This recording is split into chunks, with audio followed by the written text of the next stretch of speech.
Actually, she at those times got married to a Vidhur, and their marriage was the first intercaste marriage under the intercaste marriage law. So everything has a history, which probably people who have not studied in detail would not know. Yes so Sarojini बहुत ही legendary figure है, हम सब जानते हैं उनको, लेकिन उनको पर्दे पे लेके आना, अगर थोड़ा सा बताएं कि कितना चैलेंजिंग था एज अ एक्टर आपके लिए, और जब आपने पहली बार सुना कि सरोजिनी जी का किरदार निभाना है आपको, क्या रिएक्शन था? पहले तो जब मुझे फ़ोन आया था, जब क्षिति ने कॉल किया, चरण जी से बात हुई, तो मेरा पहला ऐसा था कि मैं कैसे, क्योंकि मेरी कदकाठी बहुत ही अलग है। दूसरा, इनर लेवल पे कर सकते हैं पर समय कम है, तो उस कम समय में किस तरह से वो कैरेक्टराइजेशन होगा, कितना क्लोज हम जा पाएंगे। और मुझे सबसे प्यारी बात विनय सर की ये लगी अच्छी, द वे ही सेड, उनका फर्स्ट लाइन जो था ना, हमें फीलिंग्स के साथ जाना है। अगर हमारी फीलिंग करेक्ट रही और हम वो फील कर पाए कि सरोजनी जी हैं, तो बाकी चीज़ें तो हम सेकेंडरी रखेंगे, क्योंकि हम सिर्फ मेकअप से या कॉस्ट्यूम से वहाँ नहीं जाना चाहते, हम हार्ट टू हार्ट जाना चाहते हैं कि जब वो कुछ बोले तो आपको लग जाना चाहिए कि वो महिला कैसे आई, कैसे वो ग्रो करी, क्या चीज़ें हो रही है। तो डिफ़िकल्ट तो था, क्योंकि शरीर काफ़ी अलग है। फिर जितना भी समय हमारे पास था, मैं वेट गेन भी किया, और अलग अलग एजेस आपको प्ले करनी है, जो कि डिफ़िकल्ट होता है, बट बहुत चैलेंजिंग। और हम एक्टर तो भूखे होते हैं उस मोमेंट के लिए कि कोई हमें बस इतना बोलते, जैसे मुझे कमल हसन जी बहुत पसंद है उस मामले में, क्योंकि जब एक्टर्स की जो बोलते हैं ना, आपका वेरिएशन क्या है, आप कितने जोन में, कितने कम समय में कितना कुछ कर सकते हैं, तब फिर बात आती है कि जब वो छोटी होंगी तो कैसी होगी, जब बड़ी होंगी तो कैसी होगी। और छोटे छोटे मोमेंट्स, फ़ोटोज़ जो हमने देखी, जो हमने डिस्कशन किया, जिस तरह से उन्होंने मुझे बताया, इंदिरा जी मैंने ये ढूंढा, मैंने ये किया, आपको पता है उस समय ये हुआ था, ये छोटी छोटी डिटेल्स पकड़ के। और ऐसा नहीं कि जो इंसान जिस फिगर की हम बात कर रहे हैं वो जहाँ पहुँच गए, हम सिर्फ वो एक बोलते हैं ना, वो ध्वजा जो लहरा रहा है, वो जो गोल्डन चीज़ें दिख रही हैं, सिर्फ ये उसकी बात नहीं है। वो जो एक आम, जो छोटी सी बच्ची जो एक सपना देख के कविताएं बोलती, कविताएं लिखती, और अपना जो उनका इंटरेस्ट जो उनका हो रहा था, उस चीज़ को ले जाते हुए कैसे सडनली लड़ाई सिर्फ एक तरीके से नहीं होती, वो विद्रोह एक तरीके से नहीं होता, जहाँ पे बोलता है स्वतंत्रता सेनानी जो शब्द इस्तेमाल होता है, कई अलग तरीके होते हैं। और उस समय के पत्रकार, आप लोग सब तो उस समय से लेके अभी तक कलम की जो बोलते हैं ना ताकत, वो क्या होती थी, मुझे इतना सुंदर लगा वो एक एक डिटेल जो हमने बात करी, और जो मोमेंट था। और जब हम शूट पे गए ना, हम ऐसे थे कि हम वो सब करने के बाद हमें गूज़बम्स हो रहे थे, और हम सब खुद सरप्राइज़ हो रहे थे सीन करने के बाद। सो आई गेस हमने हार्ट से उस चीज़ को फॉलो अप किया, और जब आपकी फीलिंग करेक्ट होती है ना, तो फिर कोई चीज़ गलत नहीं हो सकती, चीज़ें अपने आप अलाइनमेंट में आ जाती हैं। सो डिफ़िकल्टीज़ आसान हो गई, एक दूसरे से मदद ले ली जब लग रहा था। और इनकी अच्छी बात, जो कि कई बार होता है ना, सब अलग अलग तरीके से सोचते हैं, सब अलग इंसान है, पर जब आप पहली बार एक डायरेक्टर के साथ काम कर रहे हो, जो ट्यूनिंग होती है, he was so vulnerable, so kind. एक डायरेक्टर और एक्टर का जो एक रिलेशनशिप होता है, जहाँ पे जब डायरेक्टर बोलता है ना कि आपको क्या लग रहा है, सो द वे ही कम, सरोजनी जी आपको क्या लग रहा है, तो वो चीज़ आपको और ताकत देती है, क्योंकि नाउ आप दोनों मिल के बना रहे हो। जब कोई चीज़ नहीं लग रही तो उसे बदलने की पावर हम दोनों के पास है। तो वो जो इक्वालिटी है, इसे कोलैबोरेशन बोलते हैं। मुझे लगता है उसी कोलैबोरेशन का ये रिज़ल्ट है कि हम इतना क्लोज पहुंच पाए कि अभी ऐसे देख के भी रोना आ रहा है, ऐसा लग रहा है कि सच में वही है क्या कर दिया हम लोगों ने। सर एज अ डायरेक्टर कितनी बड़ी, मैं चैलेंज नहीं कहूँगा, मैं रिस्पॉन्सिबिलिटी कहूँगा कि इतनी बड़ी पर्सनालिटी को बड़े पर्दे पर लेके आना, एज अ डायरेक्टर कितनी बड़ी रिस्पॉन्सिबिलिटी थी आपको? सर बेसिकली इसमें 3 पड़ाव था। अगर आप गौर से देखोगे ना, तो सरोजिनी जो किड थी ना, जो बच्ची थी, तो she is like she said, she used to ask a lot of questions, उसको इंग्लिश में she was not interested to learn English. तो like Charan sir was pointing out, the father जो पिताजी होता है, already he was way ahead of his times, he was already a scientist, already scientist थे। तो how he pushed his daughter to actually learn English, because his belief was, अगर हम उनका language नहीं सीखते हैं तो it is very difficult to fight. तो even to fight you need to communicate, right? तो the thought process started from there. So that was the first stage where the father helped the kid to develop. and then second phase was that vulnerable phase where she falls in love with someone, you know, and usme bhi she was a krantikari. Actually, she at those times got married to a vidhur, and their marriage was the first intercaste marriage under the intercaste marriage law. So everything has a history which probably you know people who have not studied in detail would not know. तो इसलिए and the next comes the most important phase जो वो transformation है from a, and she used to write a lot of poems of course. So from the transformation of a writer to a freedom fighter is the biggest transformation. So these are the three phases, and who are the important people who actually supported her or pushed her? There was Gopal Krishna Gokhale, who was her guru, Gandhi ji, and of course the father. So we are just trying to give the whole personal journey of Sarojini Naidu.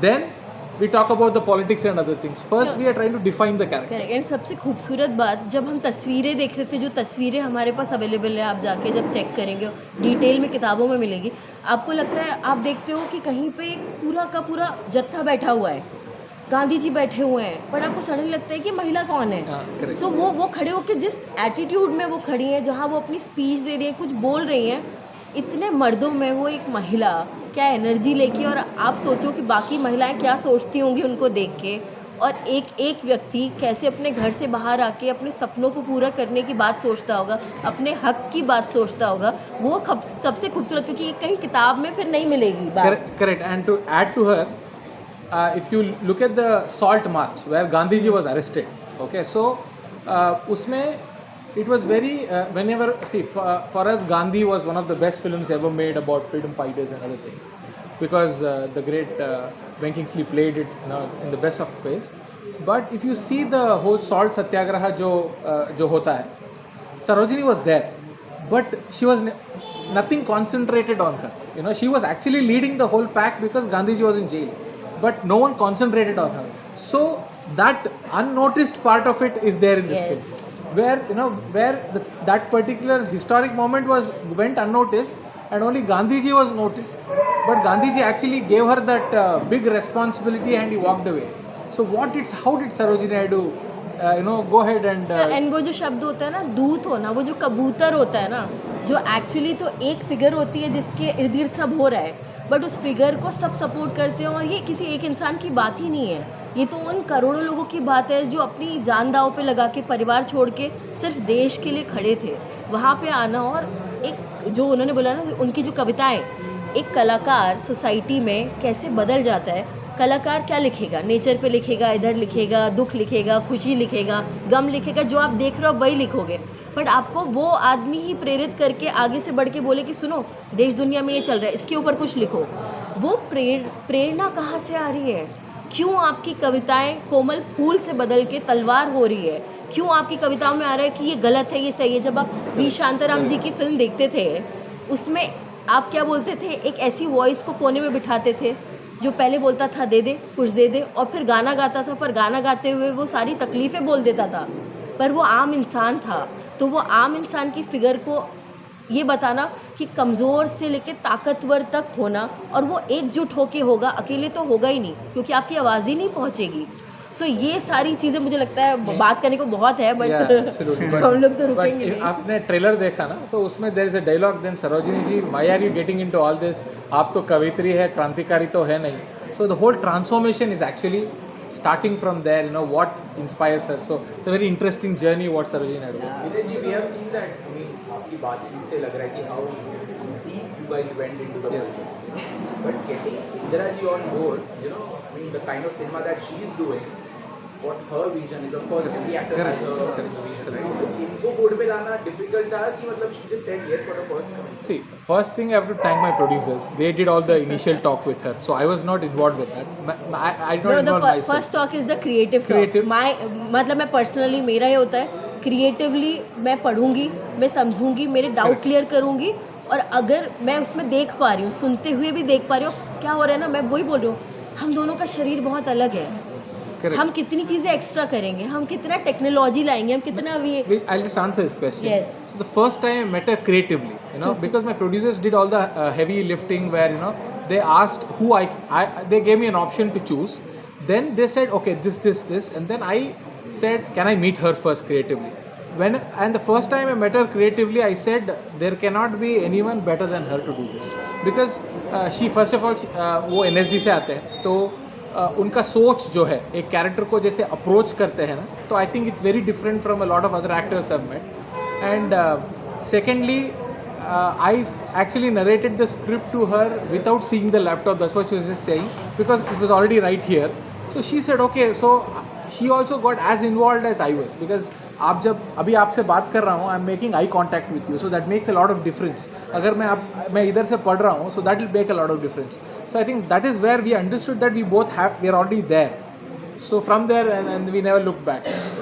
तो as a writer sir आपसे जानना चाहूँगा कि किस तरह का responsibility आपके ऊपर था, क्योंकि ऑलरेडी लोग हिस्ट्री में पढ़ चुके हैं उनकी कहानियाँ. एज अ राइटर क्या थॉट प्रोसेस था उसके पीछे, अगर आप उस बारे में कुछ अगर शेयर करना चाहें? जब मैंने स्क्रिप्ट लिखनी शुरू की ना, तो मुझे पास सबसे बड़ा चैलेंज यही था कि मैं कौन सा एरा उनका पकड़ूं, क्योंकि हर एज में उन्होंने बड़े कमाल किए थे. कि हम फ्रीडम मूवमेंट पकड़े या उनको नाइटिंगेल ऑफ इंडिया कहा जाता है उसके ऊपर में पढ़े. मुझे लगा कुछ भी चीज़ छोड़ना ना वो बहुत मुश्किल था.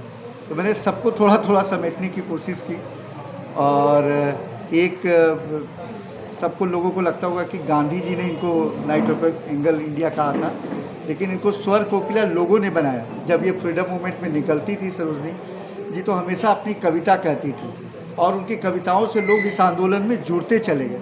जैसा अभी इंदिरा जी ने कहा कि जब आप कोई भी पिक्चर्स देखिएगा कि गांधी जी और लोगों के बीच में बैठे, तो उनका ऑरा इतना बड़ा था कि वो आदमी सीधे गांधी जी से सीधे किसी मसले पे बातचीत करते थे और लोगों से सीधे कनेक्ट हो जाते थे. और एक हाउसवाइफ होते हुए प्रॉपर फ्रीडम मूवमेंट में उतरना, जबकि इनको पहली स्कॉलरशिप लंदन में मिली थी, बहुत आराम का जीवन जी सकती थी. आज हमको लगता है ना कि हम एक IAS बन गए, हमें एक बढ़िया सा नौकरी मिल गया, तो हमारा जीवन ख़त्म है. सरोजनी जी का जीवन वहाँ से ख़त्म होता है. और मैं सबसे बताऊं कि हम सबसे ज़्यादा चिंतित थे कि कौन सीनियर सरोजनी बनेगा. हमारा बहुत सारा डिस्कशन हुआ.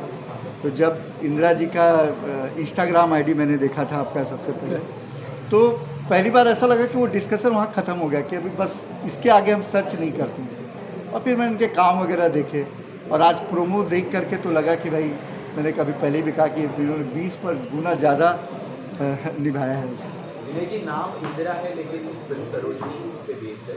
प्लान है क्या कुछ आगे कुछ करने का? अरे, if I am given an opportunity to cast her in every film, I will cast her. She's so talented, you know. But एक चीज़ मैंने इनसे भी सीखा है इस फिल्म में, जो I think lot of film makers don't understand is बहुत टाइम कम था. इन्होंने बोला बहुत शॉर्ट पीरियड था, because we were ready to shoot, because उसके बाद में the rainy season would start and we could not go. So इनको बहुत, and she was also doing a film in Sri Lanka at that time. तो she had to come back and prepare for it. And हमारे पास सिर्फ 15 दिन था, 15-20 दिन ही था उनके पास. तो शी एक्चुअली इफ़ आप सेट पे आते हैं ना, तो ये आपसे ज़्यादा बात नहीं करेगी, वो सरोजिनी नायडू के जोन में रहेगी. And so except for me explaining the scene to her, others she would, I mean, अगर आप आओगे तो बोलोगे क्या एटीट्यूड दिखा रही है. नहीं, एटीट्यूड नहीं दिखा रही थी वो. She was in the character and she felt like Sarojini Naidu.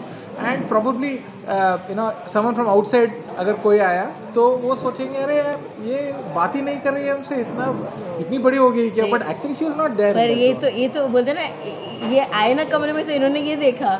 But मैं सच बोलूँ मैं ना, जैसे ये आ रहे हैं ना, तो मैं तो अपने जोन में वैसे भी हूँ इन जनरल. पर जैसे ही मुझे रिलैक्सेशन, क्योंकि मैं अपनी साड़ी मुझे खुद बदलनी है, जल्दी जल्दी करना है चीज़ें, टाइम कम है. और वो मुझे ऐसा लगता है किरदार के करीब जाने के लिए सबसे इम्पॉर्टेंट है कि जो किरदार रहे हैं वो अपने लिए हर चीज़ खुद करते हैं. तो मेरा बोलना है कोई करके दे देगा तो हो जाएगा, पर फिर भी मेडअप होगा. तो मेरा बोलना था कि इन्होंने जो फ्रीडम मुझे दिया हर जगह पे, कि आपको क्या लग रहा है, सच में कलर जा रहा है क्या, बदलना है, हमारे पास ऑप्शन है, बदल देते हैं. तो ये जो फ्रीडम है, बहुत कम डायरेक्टर्स हैं जो अपने रिजिडिटी से हट के एक ओपननेस में आके बोलते हैं. अदरवाइज चीज़ें फिक्स हैं, आप एक्सेप्ट कर लो. बट जब उन्होंने मुझे जितनी चीज़ें सुनाई, उनके लिए जितना उनको पता था उतना ही मुझे पता है। ये जो फीलिंग है कि ये मेरा है, ये आपका भी है, तो अगर कोई सामान इधर से इधर हिला दिया तो उसके आगे क्या करना है हम वो सोचेंगे। हम इस बात पे बहस नहीं करेंगे कि यहाँ से यहाँ क्यों हिला दिया। मुझे वो इतना अच्छा लगा, तो मैं अपने आप को रिलैक्स करने के लिए और वनरेबल, क्योंकि इतनी एजेस प्ले करनी है, मेरी मौज मस्ती, मेरे मेकअप आर्टिस्ट, मेकअप दीदी, मेकअप दादा, यही मैं तो मस्ती कर लेती थी। हमने मस्ती करी, हम निकल गए, तुरंत सीन में पहुँच गए। सो अगर वो नहीं करेंगे तो आप एक ही सिरे में जाते जाओगे, क्रिएटिवली मज़ा ही नहीं आएगा। हमने इन्जॉय भी किया, हमारे पास टाइम भी कम था, पूजा भी करी, हम भागे दौड़े भी, हमने मतलब बहुत बहुत इन्जॉय किया। कम समय था, पर वो बोलते हैं ना, अभाव, कम समय, चीज़ें जहाँ आपको आपका पोटेंशियल नहीं पता है ना, वहाँ लोग आपको पुश कर देते हैं और समय आपको बोलते हैं समय कम है, पर जो होता है वो नेचुरली इतना अच्छा होता है ना कि फिर वो कुछ ट्यून हो जाता है। तो वो तो हमको बहुत फील रहा बार बार कि हो रहा है। Speaking about directors, you know, I mean, we have seen from an early age आपने स्टार्ट किया था basically. हाँ, प्रकाश आके फिर आरक्षण, Correct. उसके बाद में फिर बस्तर आई, फिर संजय बंसाली, गंगूबाई काटियावाड़ी आई। डायरेक्टर्स में आप क्या देखती है? अभी विनय जी के साथ आप काम कर चुकी, you know, of course there is a different, everything is different, Correct. the vision, the scale and everything. क्या रिजेम्बलेंस देखती है? स्पीकिंग संजय लीला बंसाली, ये बात एक होता है ना कि बड़े एक्टर जब काम करते थे, they go into that zone, they want to create that thing with different filmmakers. हाँ. क्या आप इत्तेफाक करती है इस बात से? जैसे कुछ हुआ हो? नहीं, मैं टोटली बोलूँ, मैं डायरेक्टर्स एक्टर हूँ। मेरे लिए तो स्क्रिप्ट, मेरा डायरेक्टर क्या बोल रहा है वो तो मेरा आधा काम वहीं ख़त्म हो जाता है। पर जिस तरीके से मैंने डिफरेंट, जैसे सुधीर मिश्रा सर के साथ मैंने काम किया, बंसाली सर के साथ काम किया, उनका एक अलग स्टाइल, स्कूल ऑफ एक्टिंग है। मैं शुरू से अपने आप को ओपन रख के यहाँ भी काम कर रही थी, इंडिपेंडेंट फिल्म मेकर्स के साथ भी काम कर रही थी, एंड मुझे बहुत पसंद है नए डायरेक्टर्स के साथ काम करना, क्योंकि यहाँ पे जो चीज़ हम सीख रहे हैं वहाँ तो मैं भी सीख रही हूँ, बट जो मैंने एक्सपीरियंस लिया है वो जब मैं यहाँ आके काम करती हूँ, और यहाँ पे जैसे हम थिएटर में करते थे ना, ये मिल बांट के काम होता है, यहाँ पे वो स्पेस भी होता है पर चीज़ें थोड़ी कम होती हैं, बट जो बनता है ना वो इतना कमाल का होता है। तो वहाँ पे बहुत लोग हैं बट हर किसी से आप बात नहीं कर पाते, टाइम कम होता है, पर डिलीवरी ज़्यादा करनी है। तो मुझे हर बार ऐसा लग रहा था कि यार कितना मज़ा है ना जो हम कर रहे हैं, वो कोलैबोरेशन उस तरीके का अलग है। हर एक जगह की अपनी खासियत होती है, हर एक डायरेक्टर का अपना स्टाइल है। सो मैं तो मगन हो गई, मैंने मौज किया, मुझे स्पेस मिला तो मैंने बोला। तो वो बोलते हैं ना कि हम टेबल पे खाने बैठे हैं तो कौन कौन क्या क्या लाएगा, हमने सब इकट्ठा कर लिया। तो जितना जगह मिलेगी उतना हम सामान ला पाएंगे, तब हम लगाएंगे क्या बनाना है क्या करना है। तो वो फ्रीडम मुझे बहुत लगे, मुझे क्रिएटिवली इतना अच्छा फील हुआ कि एक दो पॉइंट पे जब हम सीन कर रहे थे and he come up to me, आपको कैसा लग रहा है, नहीं आप एक बार बोलो। एंड मैंने देखा जिस तरीके से उन्होंने उसमें से दो बातें सुनी, दो में से एक बात लेने के बाद उसे जब बदला तो हम दोनों एक दूसरे को देख कैसे किए कि कितना अच्छा हुआ। सो वो मुझे बहुत अच्छा लगा। ये तभी हो सकता है जब हम सब लोग एक इक्वल ग्राउंड पे रहें ना, तो वो मुझे लगता है। एंड मुझे बहुत हो गया, क्योंकि फीचर वाइज उनका पहला फीचर है, एक प्रॉपर फीचर है जिसमें उन्होंने इतना बड़ा रिस्क लेके इतना बड़ा टॉपिक उठाया है, पर अभी वो ये कर रहे हैं तो आप सोचो 5वीं 6वीं फिल्म में क्या होगा। So I am so happy for him. And मतलब मैं देख पा रही हूँ चीज़ें, और उनके लिए लैंग्वेज भी डिफरेंट हुई है, बट कितने अच्छे से उन्होंने उसको किया है ग्रुप को इकट्ठा करके। So it's really fun collaboration, and बहुत रेयर होता है ये ऑनेस्टली, क्योंकि आप सब देख रहे थे जब कुछ बात हो रही थी ना, सबका लोअर लिप काँप रहा था, क्योंकि जो हमने जिया है, जो हमने किया है ना, वो बता पाना डिफ़िकल्ट हो रहा है, क्योंकि हार्ट बीट्स बढ़ी हुई है। सबने इतने अपने आप को इमोशनली इन्वॉल्वमेंट के साथ इसको बनाया है ना, तो है कुछ, बस बाकी तो और कुछ है नहीं, कुछ शब्द नहीं होते हैं, कभी कभी कितना एक्सप्लेन कर ले। पर यही है, फिल्म देखिएगा, जब आप फिल्म देखेंगे तो मुझे लगता है आप हमारी दिल की बात समझ पाएंगे, क्योंकि वो धड़कन सुनाई देगी आपको जो हम लोगों के दिल में धड़क रही है। Thank you so much. Thank you so much.